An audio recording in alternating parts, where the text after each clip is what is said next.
Bien, pues vamos a continuar este diálogo tan interesante que inició la secretaria de Energía el día de hoy y que, bueno, ya escuchamos una mesa también muy rica en cuanto a contenidos de financiamiento. Y bueno, tengo ahora el honor también de compartir aquí el panel con expertos para poder hablar de economía circular y transición verde y encontrar pues estas sinergias, apoyos y áreas de oportunidad tanto para la Unión Europea como para México. Voy a evitarme las presentaciones porque, bueno, todos tienen un currículum destacado y muy, digamos, importante, pero más que nada recordarles que tenemos 4 minutos, por favor, aquí el tiempo no nos dejará mentir. Y bueno, no soy yo la abogada del diablo, sino que vamos más bien con una agenda apretada que tendremos el resto de intervenciones. Les pediría, por favor, ser puntuales con los tiempos. Y bueno, pues sin más preámbulo, voy a iniciar con este panel. Primero que nada, quisiera yo preguntarle al subsecretario José Luis Samaniego, muchísimas gracias por estar por aquí, y agradezco también a la Fundación Euroamérica, al embajador de la Unión Europea en México, el embajador Francisco André y a todo el equipo la confianza y la oportunidad de estar aquí con todos ustedes. Primero que nada, subsecretario, quisiera yo preguntarle, México ha lanzado la iniciativa República Basura Cero como una política nacional para transformar la gestión de residuos y de promover un nuevo modelo productivo. ¿Cómo entendería usted que se articula esta estrategia dentro de la política ambiental del país y qué papel juega la economía circular en su implementación? Muy bien, muchas gracias por la invitación, gracias por el interés de escucharnos. Vamos a empezar con el tema de los residuos, porque los residuos son el reverso de la moneda de la mejora en el bienestar. Es decir, entre mejor nos está yendo como país, entre mayor aumenta el ingreso real, pues más va aumentando la capacidad de consumo y más va aumentando la generación de residuos en el país. Al punto que tenemos hoy un problema importante, estamos generando 120,000 toneladas de basura diaria. La región metropolitana genera más de 12,000 toneladas de basura por día y hay que encontrarle una salida distinta al de la economía lineal. Es decir, la idea de estar tirando en rellenos que deberían de estar controlados, que tienen una normatividad muy clara, la 083, difícil de cumplir, más los incentivos tanto normativos como económicos, están haciendo que proliferen los tiraderos a cielo abierto, descontrolados, mal manejados, con las consecuencias ambientales que eso tiene. Entonces, estamos teniendo, por ejemplo, contaminación de freáticos por los lixiviados, los tiraderos generan micropartículas que se esparcen y afectan negativamente a la salud, destruimos ecosistemas porque vamos metiendo cascajo y basura en las barrancas, en los humedales, etcétera, y se está convirtiendo en un problema doble de salud y ambiental. La única manera que tenemos de resolver de fondo el asunto, porque la economía lineal o entierras los materiales o incineras los materiales, lo ideal es poderle dar un nuevo uso a los materiales, una segunda vida, ¿sí? Usarlos como materias primas secundarias. Y ahí es donde entra la economía circular. En la medida en que nosotros podamos ir montando centros de procesamiento, ir normalizando el uso de lo que antes o consideramos residuos para producir, no sé, biogás, electricidad, biocombustibles, combustibles sintéticos, nuevos materiales, áridos de segunda mano, acero, aluminio, etcétera. Vamos bajando la presión sobre el medio ambiente, sobre la salud y estamos densificando la matriz industrial del país. Estamos bajando la presión sobre los ecosistemas naturales. Estamos reduciendo la necesidad de hacer minería. Y en muchos casos estamos incluso reduciendo emisiones de gases de efecto invernadero. Por ejemplo, la intensidad de emisiones del acero virgen respecto de la chatarra pues es mucho menor. Entonces conviene producir acero a partir de chatarra. Entonces tiene ventaja económica, tiene ventaja ambiental, tiene ventaja potencialmente social también. Entonces la economía circular se convierte en una alternativa superior a la forma en cómo estamos manejando actualmente los residuos en el país. Tiene ventajas económicas, sociales y ambientales. Qué interesante, subsecretario, y efectivamente ahora que el acero pues también es todo un tema en cuanto a las políticas del presidente Donald Trump, y bueno, esto también es un área de oportunidad para México y el mercado. Seguiría entonces preguntándole, Jesús, en tu parecer, ¿cuáles serían los buenos ejemplos de empresas o productos que involucren la economía circular? Muchas gracias por la invitación y un placer estar aquí con amigos y con el subsecretario. Mira, creo que nosotros desde el sector privado, hoy vengo representando a Concamín, la industria ha hecho un gran esfuerzo y de hecho hemos venido trabajando con Semarnat mucho en la transformación de los procesos productivos y de los productos, ¿no? Como decía muy bien el subsecretario, los empaques y los embalajes no tienen por qué ser basura, ¿no? Creo que se tienen que ser considerados recursos valorizables. Porque una vez que terminan las botellas que todos tienen en sus mesas, terminan la vida útil con ustedes, si las depositamos en la basura tienen que entrar en un esquema de economía circular. Ya hay suficiente plástico, por ejemplo, en el ambiente para que podamos darle un esquema donde ese plástico entre en un esquema donde lo estemos utilizando, reciclando y convirtiéndolo en nuevas botellas. Entonces tenemos, mira, ejemplos muy buenos en la industria de la construcción, también mucho del residuo que se produce ahí, hay manera de procesarlo y reintegrarlo. Hemos estado trabajando mucho también con el subsecretario en el tema de las llantas, ¿no? Las llantas son un problema para el país. La industria ha estado con la mejor disposición de encontrar esquemas en los que, pues una vez que cambias las llantas de tu coche, ¿no? Se pague un esquema en el que das un pago extra para que haya un procesamiento de esas llantas. Esas llantas se pueden triturar, se pueden convertir en caminos y se pueden convertir en otra serie de elementos también para construir otras llantas. Entonces, la economía circular es cómo utilizamos lo que ya tenemos hoy en el medio ambiente y lo transformamos otra vez en lo mismo. Y mira, hay varios ejemplos, y lo decíamos, hay economía lineal, es decir, si hoy esta botella la tomamos y la convertimos en una playera deportiva, pues eso es economía lineal. Pero si luego esa playera se convierte en otra playera una vez que sea desechada porque está rota, porque le pasó alguna cosa, ahí entra otra vez economía circular. Entonces, las dos en general tienen una salida productiva para el material y no acaba, como decía el subsecretario, enterrado o quemado. Pero para nosotros nos interesaría mucho más que de vueltas. Entonces, las botellas, hoy México, por ejemplo, el caso del PET tiene una tasa de acopio de 63% a nivel nacional. Esa es la tasa más alta en América Latina, incluyendo también Estados Unidos y Canadá. Es un muy buen caso de éxito y se ha trabajado muy bien porque se han creado las cadenas, es decir, de nada sirve hacer la infraestructura o la inversión por parte de las compañías en las plantas que transforman esto si no hay una cadena que se haya trabajado en conjunto con el gobierno para recoger los residuos, ¿no? Entonces, las botellas no acaban tiradas en nuestras playas o nuestros ríos solas, llegan de alguna manera. Pero si tenemos los sistemas de limpia, recolección, ¿no? Separación desde la fuente, desde los hogares, ¿no? Centros de transferencia, un buen manejo de disposición final, y eso lo estamos trabajando muy bien con la Secretaría de Medio Ambiente en crear el marco normativo que nos permita incentivar este tipo de prácticas en los 3 niveles de gobierno. Es algo que creo que podrá tener un impacto importante tanto en el medio ambiente como en la producción de las empresas. Y tercero, te quisiera decir que creo que también es una responsabilidad de nosotros como ciudadanos entender esto, ¿no?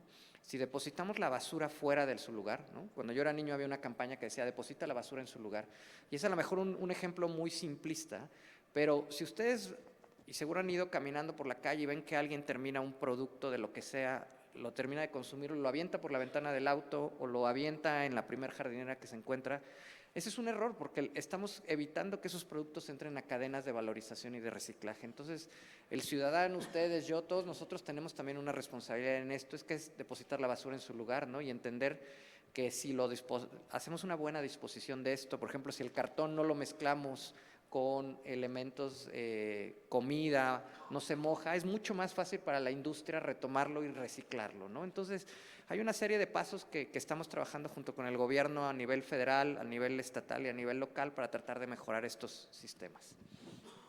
Gracias, Jesús. Qué interesante, y coincido contigo en la necesidad y en la urgencia de crear conciencia, que todo esto pues es un trabajo conjunto.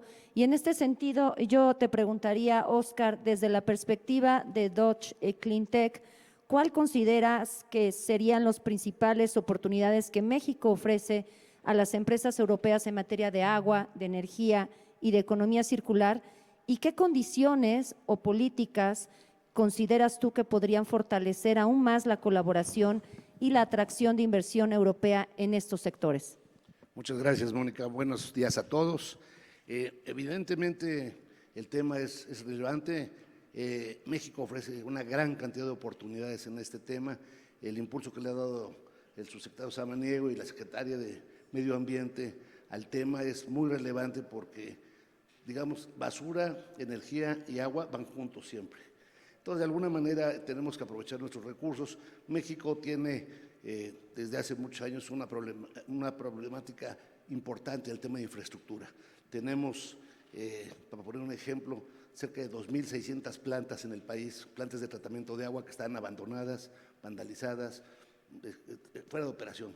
Y eso es una tristeza porque es un tema que es muy importante para que el impacto social que esto tiene tenga cabida en toda la conciencia que mencionábamos, o sea, que tenemos que tratar el agua, tenemos que reusarla, no tenemos que nada más explotar nuestros mantos subterráneos y también buscar el rehabilitar los ríos que tenemos en verdaderas condiciones terribles, algunos de ellos. Entonces, hay muchas oportunidades. La Unión Europea tiene gran tecnología, México ofrece la oportunidad y creo que el tema relevante es ese, que tengamos la posibilidad de reunir ese expertise de los países europeos y las necesidades que tiene nuestro país. Me da mucho gusto que haya estado aquí el doctor Casanovich porque habría que mencionar que el 30% de las camas de hospital están ocupadas hoy por gente que tiene problemas gastrointestinales por falta de tratamiento correcto del agua. Entonces, todo esto se concatena, de alguna manera tenemos que aprovechar nuestros recursos, tenemos que cumplir la normatividad en materia, las empresas, los municipios, los 3 niveles de gobierno tienen que esforzarse en que esto se haga de manera correcta. Y bueno, Dodge Cleantech tiene un modelo de negocio que es interesante. Nosotros nos dedicamos a las plantas de tratamiento de agua, ¿sí?, de todo tipo, ¿sí?, para tratar aguas industriales, lixiviados, aguas de proceso o aguas de drenaje urbano. Y en este sentido, nuestra empresa tiene una filosofía diferente, digamos, a lo que tradicionalmente se hace. Nosotros no vendemos infraestructura, no vendemos plantas de tratamiento de agua, vendemos metros cúbicos de agua en calidad de norma. Es decir, el agua como un servicio. Water as a Service es un concepto distinto en el que nosotros garantizamos, ¿sí?, que si la calidad que entregamos y que nos es contratada no cumple la norma que nos está contratando, entonces no se nos paga. Evidentemente, para esto tenemos que tener un diseño muy, muy cuidadoso de nuestra infraestructura y de la durabilidad a largo plazo para que esto funcione. Nosotros tenemos en los Países Bajos, nuestra empresa es una empresa de los Países Bajos, una gran experiencia. Evidentemente, los holandeses han vivido bajo el agua y con el agua toda su existencia, por eso hay una gran tradición y gran experiencia en el tratamiento del agua. Gracias. Muchas gracias, Óscar. Bueno, pues sin duda el agua es todo un tema a nivel mundial. Ya lo menciona Naciones Unidas, la urgencia de atender este problema que se presentará pues en pocos años en una situación de escasez y de una urgencia inminente de alcanzarlo. Y bueno, ahora también recordar desafortunadamente nuestros hermanos en Veracruz que también están padeciendo pues toda esta serie de inclemencias, de situaciones digamos como consecuencia de este hecho tan lamentable, ¿no?, a nivel climático, y que además también lo que tú mencionabas de los problemas gastrointestinales, pues será también algo que hay que atender definitivamente en Veracruz como una urgencia derivado pues de las consecuencias, ¿no?, de lo que ha sucedido. Gracias, Óscar. Continuaría entonces, subsecretario, preguntándole a usted, en cuanto a la economía circular, suele abonarse y abordarse desde la gestión de residuos, pero también tiene un enorme potencial que podríamos debatir y comentar para reducir emisiones y avanzar en los compromisos climáticos, por supuesto, de la mano de la Agenda 2030, los Objetivos de Desarrollo Sostenible y hacia la Agenda del Futuro. ¿Y usted cómo considera que está integrando México la economía circular dentro de su agenda de acción climática y de transición hacia una economía baja en carbono? Adelante, le robé un minuto, pero adelante, lo escuchamos, por favor. Sí, muchas gracias. Bueno, junto con el programa de basura cero, la política de basura cero que lanzó la presidenta, también nos ha marcado la necesidad de tener una política climática seria para el país. Y el tema de economía circular se vincula de tres maneras. Uno, ya lo decíamos, hay procesos que comparado con el de economía lineal, digamos, tienen menos intensidad de emisiones. El caso que decíamos de la chatarra lo ilustra muy bien. Pasa también con el aluminio, por ejemplo. Entonces, hay procesos industriales que son menos intensos en emisiones de CO2. Eso ya es una ventaja y podemos medir la ventaja. Y esa ventaja puede ser parte, por ejemplo, del mercado de compensaciones. Ahora entramos al tema del mercado de compensaciones dentro de la política climática. Una segunda variante es que si nosotros evitamos el enterramiento de la basura, podemos evitar también emisiones de metano que tienen un potencial calorífico muy superior al de la molécula de CO2. Entonces, en la medida en que evitemos que el metano se nos vaya a la atmósfera de los tiraderos a cielo abierto y mal manejados, ahí también estamos haciendo una contribución a la política climática y también lo podemos medir y acreditar. Y la tercera es que a través de procesos de industrialización de los residuos podemos desplazar combustibles fósiles de la economía. Y acá tenemos un ejemplo muy bonito y muy pertinente para el seminario en el que estamos. La semana pasada tuvimos una reunión en Europa, la tercera reunión relativa al sargazo, que fue preparatoria o fue anticipatoria, digamos, del Global Gateway, en donde nos juntamos México con países caribeños y con agencias de cooperación, por supuesto con la Comisión Europea y sus agencias de cooperación, para ver cómo podemos atender el problema del sargazo que estamos compartiendo desde Brasil, pasando por todo el Caribe hasta México. Porque está teniendo afectaciones sobre el turismo, sobre el Producto Interno Bruto de los países, etcétera. México tiene una capacidad industrial, territorial, de inversión, etcétera, como para poder abordar el manejo del sargazo de una manera ordenada y convertirlo en un bioinsumo para producir materiales, biomateriales y biocombustibles. Podríamos estar desplazando entonces combustibles fósiles mediante la producción, por ejemplo, de gasolinas con el sargazo o de turbocina sintética, bioturbocina, para el sistema CORSIA de las líneas aéreas que tienen que cumplir con sus obligaciones de reducción de manera obligatoria ya a partir del 2027. Entonces, estaríamos convirtiendo un problema mediante un enfoque de economía circular en una solución climática también. Entonces, nosotros como país tenemos que cumplir con una meta de reducción de emisiones. No todos los sectores van a poder reducir las emisiones en su propio sector, pero si generamos estas opciones, reducciones de metano, procesos menos intensivos en carbono y desplazamiento de combustibles fósiles, ayudamos a esos sectores obligados a que el país cumpla con su meta climática. Qué interesante, sin duda, además de otro tipo de residuos, pues el metano, cómo transformarlo y cómo, dice usted, pues convertir, digamos, un problema en un área de oportunidad y trabajar pues de la mano conjuntamente con Global Gateway, con la Unión Europea. Gracias, subsecretario. Continuaría preguntándote, Jesús, ¿qué buenos ejemplos consideras tú que existen de colaboración? Hablando hace un momento, decíamos, pues de buscar sinergias, de buscar crear conciencias y de trabajar de la mano varios sectores. Entonces, en este sentido, yo te preguntaría, ¿qué ejemplos encuentras o consideras tú que existen entre el sector gobierno y el sector privado para la promoción de la economía circular en nuestro país? Mira, fíjate que nunca como antes en el gobierno, y no porque esté el subsecretario aquí, hemos encontrado una apertura para el sector privado a opinar en estos temas. Digamos, el gobierno tiene una obligación y una potestad, ¿no?, de cuidar el medio ambiente y de legislar en su caso, ¿no?, y de impulsar regulaciones de acuerdo a las políticas que está impulsando el gobierno, ¿no? La secretaria, el subsecretario han sido muy abiertos en invitar a la industria a participar en la construcción de las políticas públicas que se están impulsando para beneficio del país. ¿Podrían hacerlo ellos de manera aislada y en sus oficinas y simplemente presentarlo? Se podría hacer. No lo han hecho así, creo que ese es un reconocimiento, subsecretario, al trabajo que hemos venido haciendo. Nosotros desde Concamín hemos estado participando en la construcción de un nuevo proyecto de ley de economía circular para el país. Actualmente no tenemos una ley de economía circular y es sumamente necesaria que la tengamos. Y además es una ley que está tomando en cuenta los procesos productivos de la industria, la innovación que tiene la industria Y además se ha tomado ejemplos muy buenos, el subsecretario los conoce, ¿no? Estamos poniendo ciertas metas y ciertos tiempos para que la industria vaya transicionando, ¿no? Sería muy fácil decir, oigan, a partir de mañana esto ya no lo pueden hacer o esto queda prohibido, y eso no es lo que se está haciendo. Se están escuchando a las diferentes partes y se está dando tiempos. Y en este foro es muy pertinente, es como se hizo en la Unión Europea con las directivas europeas, ¿no? Se analizó muy bien cuál era el estado de los materiales, cuál era la calidad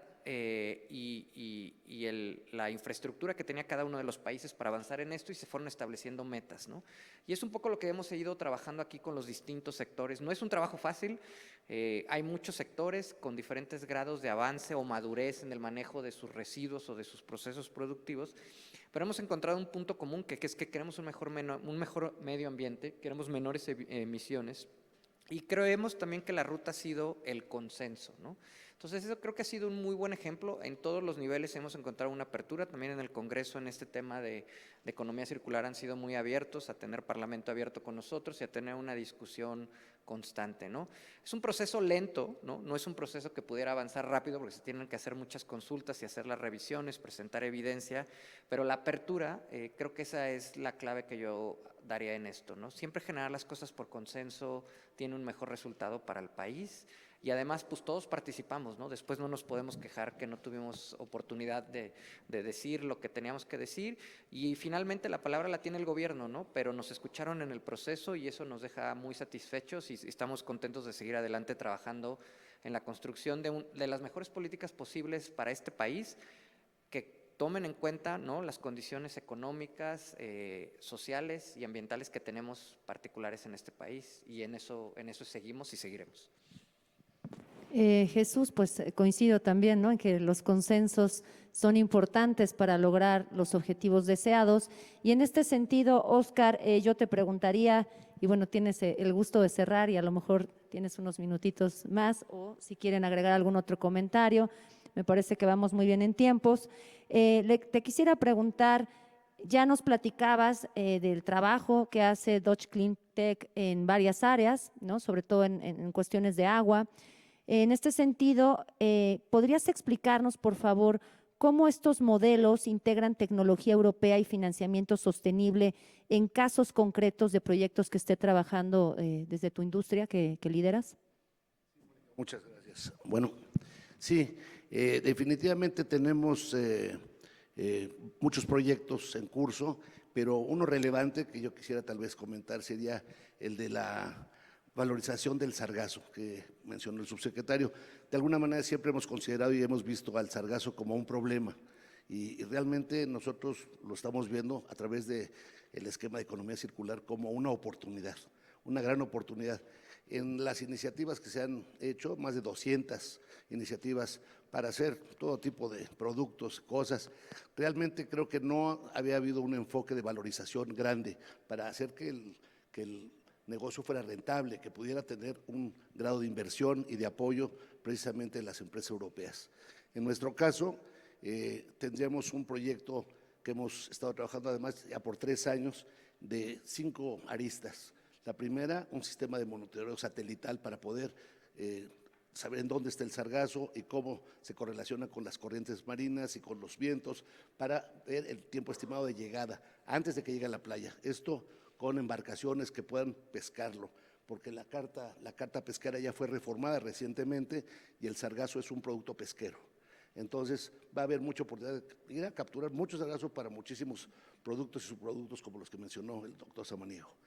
Otra de las cosas importantes es, después de eso, traerlo a tierra y biodigestarlo, es decir, meter ese sargazo triturado en un sistema de biodigestión para generar biogás. Ese biogás se limpia y se genera un metano que es susceptible de inyectarse a un generador eléctrico para generar energía eléctrica, y que pudiéramos tener una clientela importante desde los hoteleros o grandes centros comerciales consumiendo esta energía limpia, más barata que la de la Comisión Federal de Electricidad. Qué bueno que no veo yo la secretaria.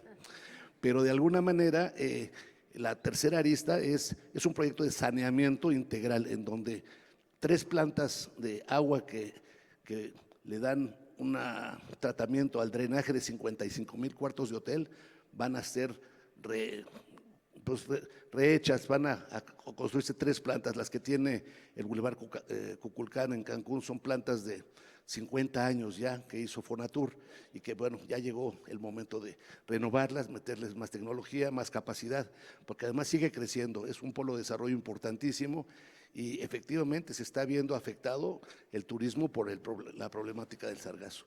Podríamos seguir con esto, vamos a valorizar aparte los lodos excedentes de las plantas para poder hacer un combustible sólido, peletizado, para poder alimentar hornos, calderas y otro tipo de procesos. Así es que no nos queda más que dar las gracias y felicitar este panel porque fuimos muy cumplidos con los tiempos. Así es, Óscar, y bueno, pues definitivamente transformar este problema del sargazo, que la Unión Europea trabaja ya muy de la mano con México en estas oportunidades tan interesantes que nos dices de pues reformar, digamos, adaptar a los tiempos actuales toda la infraestructura hotelera, que sin duda también atraería inversión extranjera hacia nuestro país, porque bueno, el turismo en México debe de potenciarse, coincido contigo en este sentido. Y bueno, como íbamos muy bien con los tiempos, les decía yo hace un momento, tenemos todavía unos pequeños minutos, si gustan, a modo de conclusión de cierre, subsecretario, Jesús y Óscar, un minuto cada quien, decir algo más que quieran agregar. Adelante. Pues un comentario importante. Tenemos también una discusión con el sector industrial muy importante para echar a andar el sistema de comercio de emisiones en México. Eso implica, como decíamos hace un momento, hacer un esfuerzo de reducción para acercarnos a la meta del Acuerdo de París. En la medida en que eso funcione bien, le va a abrir oportunidades a la economía circular por todas estas actividades alternativas que podemos acreditar que reducen emisiones y permiten vender compensaciones a los sectores regulados. También estamos avanzando con la experiencia de economía circular para asentarla territorialmente, que sea visible. Entonces, así como Óscar está haciendo su proyecto en Cancún, mezclando lodos de plantas de tratamiento de aguas residuales con sargazo, nosotros estamos apuntando a construir un parque de economía circular en la zona de Puerto Morelos, en Quintana Roo, para traer el sargazo del océano y procesarlo en tierra y generar todas estas cosas de las que estamos hablando. Y lo mismo estamos haciendo en el caso de Tula Hidalgo, en donde queremos montar un centro de economía circular que muestre que el paradigma puede ser distinto, pero además puede ser beneficioso para la gente. No solamente dinámico, no solamente de menor huella ambiental, sino que para la gente es mejor por temas de salud, por temas de bienestar, calidad de vida, etcétera. Entonces, lo que estamos haciendo, y ahí tenemos incluido también a Dutch Clean, para justamente biodigerir la materia orgánica, producir biogás, generar la electricidad que mueve al parque y procesar allá adentro plásticos, cascajos, llantas, de modo que no haya basura, sino puros productos nuevos. Que no salga nada destructivo del parque, que no contamine más a la población y mostrar que la economía circular es una alternativa para la densificación productiva del país, ¿sí? Y para tratar de alcanzar el ideal de la Agenda 2030, que es que sea mejor en lo ambiental, mejor en lo económico, mejor en lo social, y mostrar que economía circular cumple con esas características. Qué interesante, y seguíamos hablando pues de las sinergias y de trabajar de la mano iniciativa privada, sector público, para lograr estos objetivos, además en toda la zona pues que mencionó usted de Quintana Roo, de Hidalgo, etcétera, hay grandes áreas de oportunidad con la Unión Europea. Jesús, ¿quieres agregar algo más a lo que ya nos compartiste muy interesante también de tu parte? Adelante. Sí, sobre todo, mira, a lo mejor retomar con lo que Óscar comenzó, que es el agua. El agua también tiene un proceso de circularidad y sobre todo para la industria, mucha de nuestra industria no necesita agua potable, necesita agua residual tratada, no para muchos de los procesos.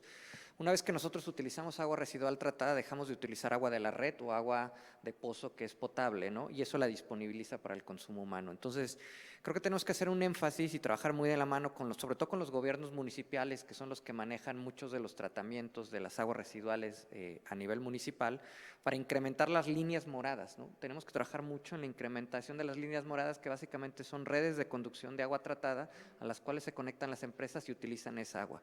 Nosotros, en los industriales, podemos darle varios procesos, ¿no? De tratamiento al agua y darle esa circularidad dentro de nuestra propia proceso industrial. Entonces, Es, creo, algo que estamos trabajando también mucho con la Conagua.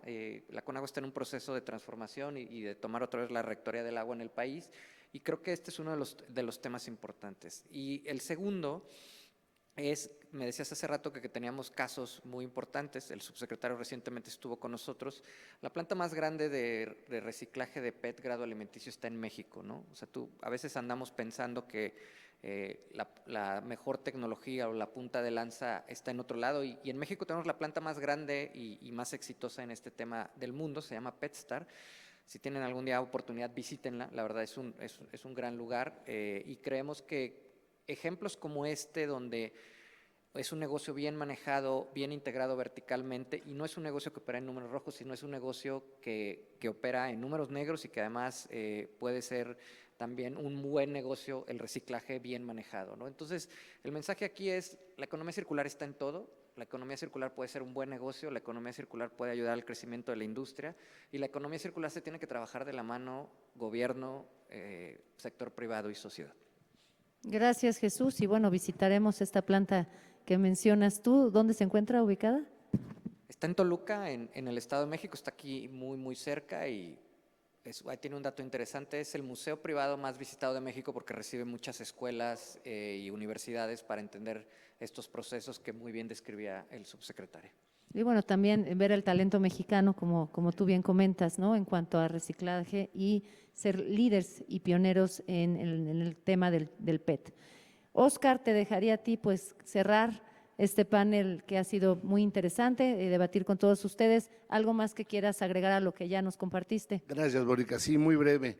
El tema de las líneas moradas que mencionaba es muy importante porque precisamente en nuestro modelo de negocio, nosotros, si hay plantas de tratamiento de agua, podemos también financiar y operar líneas moradas, cárcamos, líneas de conducción, infraestructura aledaña a estas plantas. Eso por un lado. Por el otro lado, la nueva Ley Nacional de Aguas, a partir del año que entra, no va a permitir el uso de agua de primer uso en procesos industriales. Entonces, eso es importante porque tenemos que reusar y tratar el agua, inclusive para su descarga a drenaje. Hay que tratarla en calidad de norma, la norma 001 y 003 de Semarnat precisamente implican el que la tratemos y que la reusemos muchas veces, ¿sí? Porque si no lo hacemos, no es que haya falta de agua, el agua es exactamente la misma agua desde que existe el planeta, es la misma, no hay más. Esta botellita ya fue drenaje muchas veces tal vez. El tema es de alguna manera muy importante porque tenemos que entender que la resiliencia de la naturaleza cada vez es menor para recuperarse de la tranquiza que le estamos poniendo, ¿verdad? Que cada día es más fuerte, cada día es más agresiva con productos y químicos y un montón de cosas, microplásticos. Entonces hay que tratar el agua y hay que garantizar el derecho humano a tener agua en calidad y cantidad suficiente, porque es verdaderamente injusto que la gente con menos recursos es la que pague el agua más cara de nuestro país. Eso sería todo. Gracias, Óscar. Pues coincido contigo definitivamente la urgencia de atender el agua y bueno, otros recursos naturales, pero el agua, como comentamos, pues es uno de los principales retos que se plantea la humanidad en el corto plazo, porque ya vemos la carencia y la necesidad de crear también esta conciencia que decía Jesús y trabajar de la mano de los proyectos desde el sector público y privado, junto con financiamiento de la Unión Europea. Pues no me queda más que agradecerles a todos ustedes todo este rico debate y conocimiento que nos hicieron favor de compartir, y al público por habernos escuchado y habernos permitido también cumplir con los tiempos. Y pues muchas gracias, felicidades y continuamos.